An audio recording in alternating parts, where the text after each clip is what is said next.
लगता है कि खित्ते का भी जो अमन सलामती है वो भी एक एज पर रहेगी। एक लिहाज से आपकी भी और बात में वजन है। पाकिस्तान का जो खतरा है कुछ और है, वो ये नहीं है। पाकिस्तान को अंदरूनी खतरा है। हम अपना हाउस इन ऑर्डर नहीं कर रहे।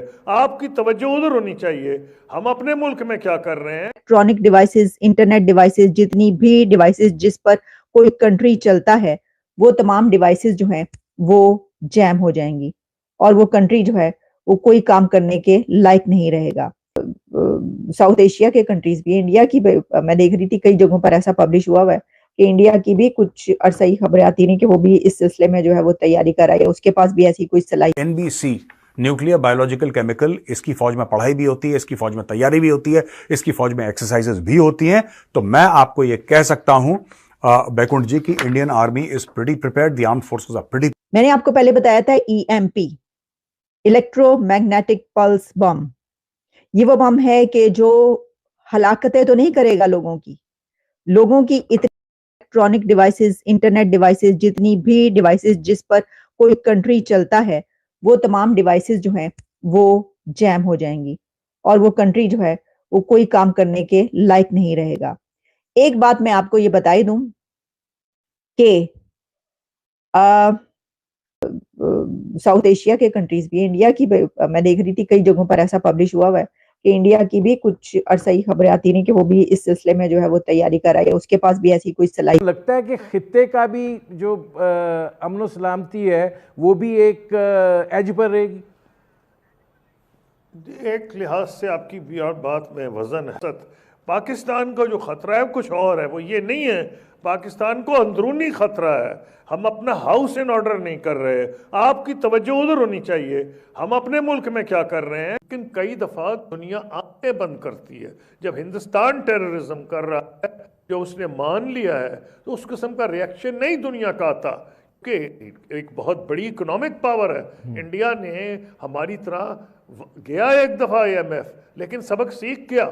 उसने देख लिया उसके, उसको बेचारी को ज्वेलरीज भी उन्होंने औरतों की रखनी पड़ी थी, उनके पास कुछ नहीं रहा था, बुरा हाल था उनका, लेकिन उन्होंने दोबारा नहीं गए।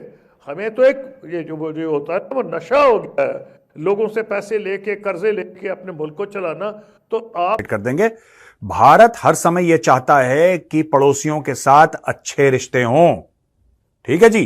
पर अगर कोई यह कहता है कि हम आपको आंखें दिखाएंगे और हम ये करेंगे वो करेंगे, या फिर भारत आके आप टेररिस्ट एक्टिविटीज को प्रमोट करते हैं, आप आतंकवाद को प्रमोट करते हैं, तो हम उनको छोड़ेंगे नहीं।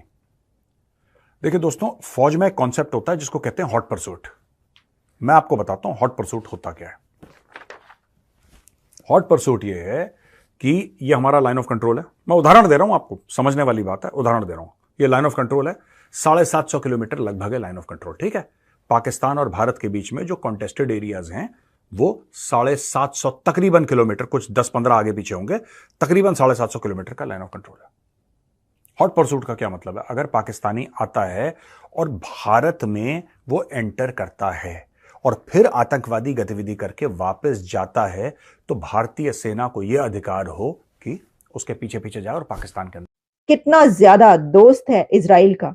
आप ये देखिए, इंडिया जो है वो रशिया का कितना करीबी जो है वो अलाई है, क्लोज पार्टनरशिप। इसके बावजूद इस सूरत हाल में उनकी तरफ से कोई इस तरह की जो है फजूल किस्म की स्टेटमेंट्स नहीं आ रही। कोई जो इंडिया है वो ये नहीं कह रहा कि हम चढ़ दौड़ेंगे, इस जंग में हम भी शामिल होंगे। इंडिया ने ये नहीं कहा किसी को कि इस जंग में हम तुम्हारा साथ देंगे, किसी को उसने नहीं कहा, बल्कि वो इस सिर्फ देख रहा है इस वक्त। इंडिया इस वक्त देख रहा है कि ये जंग किस तरफ जाएगी और ये क्या हाल होगा, और वॉर्न कर रहा है और रिक्वेस्ट कर रहा है कि आप ये जंग नहीं है। वो तो पहले कह चुके हैं ये इरा जंग का नहीं है, वो खुद जंग नहीं करना चाहते। तो जो पाकिस्तान के उलमा और ये जो मौलवी हजरात हैं ना, इनको रोके हुकूमत कि सर ये ज्यादा आप कफन बांध के या तो निकल जाए, या फिर ये कि जरा धीरज आराम से हौले, मतलब ये जो है ये सिलसिला इस तरीके से नहीं चलेगा। जनाब दी वॉल स्ट्रीट जर्नल जो है उसने जो खबर दी थी मैं बता देती हूँ, Iranian attack expected on Israel in next 2 days, जो कि उसने ये जो बात कही थी ये 11 अप्रैल को कही थी, और अब उसमें जो है वो एक दिन यानी कि चंद घंटे बाकी रह गए हैं। तो हम सब लोग जो इक्तदार में रहे हैं पाकिस्तान में, सिविल हो या मिलिट्री हो, हमने छोटे रास्ते ढूंढे हैं।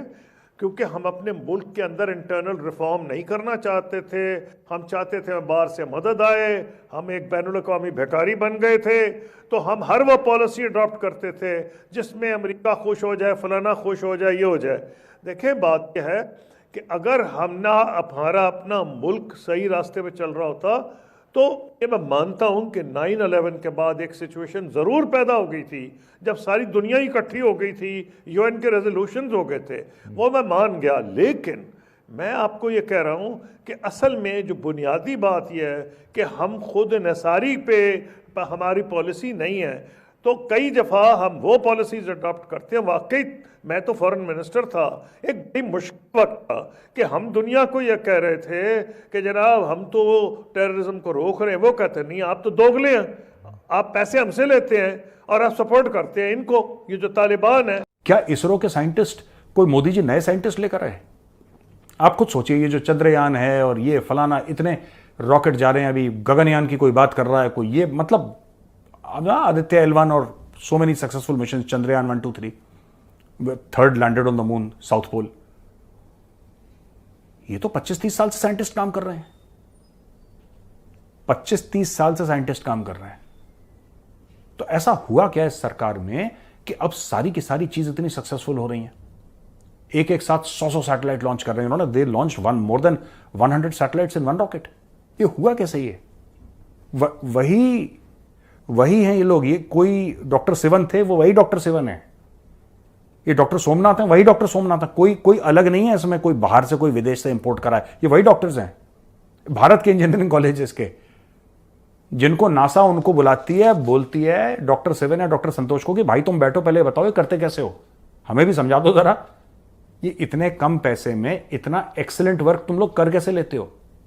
बदलते दौर में जिस तेजी से डिफेंस टेक्नोलॉजी में बदलाव आया है, उसको देखते हुए हर देश अपनी सुरक्षा के लिए लगातार बेहतर करने की कोशिशों में लगा हुआ है। अमेरिका, चीन, रूस समेत दुनिया के सभी डेवलप कंट्रीज पहले ही काफी मजबूत स्थिति में है। ऐसे में भारत भी अपनी सुरक्षा के लिए आयाम तलाश करने में लगा है। भारत के इस नए आयाम का नाम है ई-बम। ये घातक होने के साथ ही दुश्मन को हमारे सामने घुटने टेकने पर मजबूर कर देगा। DRDO इस टेक्नोलॉजी पर काफी लंबे समय से काम कर रहा है। इतना ही नहीं, भारत इस तकनीक पर काम करने वाला फिलहाल एशिया का पहला देश है। इसके अलावा अमेरिका में भी इस टेक्नोलॉजी पर काम हो रहा है। इस पूरी लड़ाई के स्ट्रेटेजी को साइंटिस्ट इलेक्ट्रॉनिक वॉरफेयर का नाम देते हैं, जहां निशाने पर दुश्मन की फौज बाद में होती है, पहले उसकी ऑपरेशन में काम आने वाले इलेक्ट्रॉनिक डिवाइस होते हैं। इसका सबसे घातक परिणाम ये होगा कि सैटेलाइट से कनेक्शन टूट जाने की वजह से सीमा पर निगरानी कर रही सेना का संपर्क भी एक दूसरे से टूट जाएगा।